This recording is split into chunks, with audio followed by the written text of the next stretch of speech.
Hi, Stephen Watson here with ESPN Madison reporter Tom Lea. 5 good minutes with Tom Lea as the Wisconsin Badgers are headed to the Sweet 16 in New Orleans. Now, Tom, Badgers are 4th seeded in the division right now. They beat Belmont last Thursday and then defeated Kansas State on their way to the Sweet 16. They now face the Butler Bulldogs, 8:57 tip-off on Thursday night on TBS. What impressed you the most dating back to these last 2 wins of the Badgers? Well, the one thing that stood out to me against Belmont was the fact that, they bounced back from a pretty putrid performance down there at the Big Ten tournament. They scored 33 points. They looked dead in the water in that locker room. You just get the sense when you went in there and you talked to those guys that they were just spent. I was kind of surprised that they came out and played the way they did. They had some team meetings. They got everything back on the same track. They went out and they played one of their best games of the year against a Belmont team that was a trendy pick to upset the Badgers. I thought that was pretty impressive. Then you move to Kansas State. Jordan Taylor goes 2 of 16. Yeah. John Lea misses a good chunk of time with a head injury. Keaton Ankville's bloodied and bruised, and he's got a black eye that you can see from a mile away. But they still rallied as a team. You look at what Josh Gosser and Mike Bruzewitz did. Mike Bruzewitz especially was absolutely key to that game, and that's what it was just an all-around team effort. That's what impressed me the most about that game, especially when Kansas State's stud player Jacob Pullen is going off the way he was.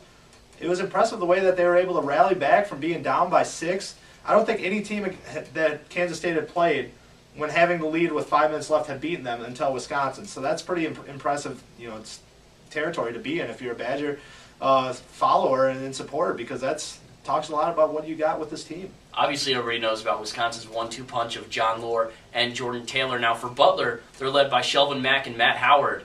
Which duo has to be more effective on Thursday night? Well, you'd have to think that Jordan Taylor's going to bounce back. I don't know if he's going to go 2 of 16 very many nights, especially not in back-to-back games, you would have to think.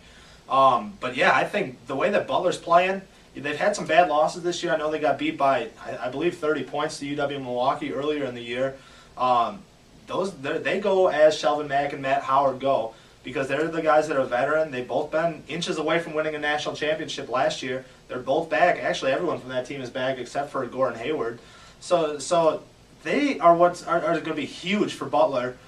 I don't know if they match up that well with Wisconsin. I feel like Jordan Taylor presents so many different things, especially with the way he controls the ball. And John Lea is a matchup nightmare for a lot of people. Yeah. Wisconsin, like Butler, is going to go as those two go, but I just think Wisconsin has a little bit deeper depth. You talk about Bruzewitz playing on fire right now, no pun intended, with his hair.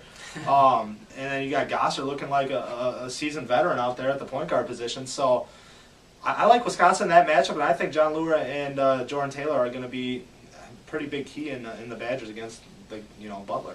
So the Badgers facing Butler. That's a late game of the weekend. Before that, it's BYU versus Florida. Out of these 4 teams, who do you see advancing to Houston in the Final Four? Well, it's I've been a proponent of the Jimmer all year long, and I'm not sticking. I'm not going to change my guns now. So I'm going with BYU over Florida. I think they're just a little bit. They remind me of that Davidson team a few years ago that went to the Elite Eight and almost beat the eventual national champions in Kansas in that game.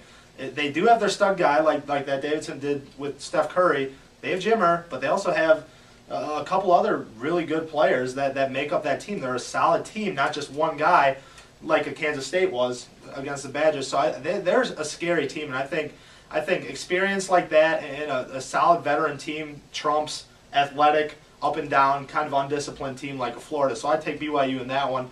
Like I said a minute ago, I think Wisconsin's going to get by Butler. It's not going to be an easy game by any means, but I just like the matchups for Wisconsin a little bit better. Butler's to slow it down, very possession-oriented team too that doesn't like to turn the ball over. It's just going to be another bruising battle, but I think Wisconsin's just going to be able to take it with a little bit better talent all the way around the board. And you have the Jimmer show in Wisconsin. I don't know how that's going to work out.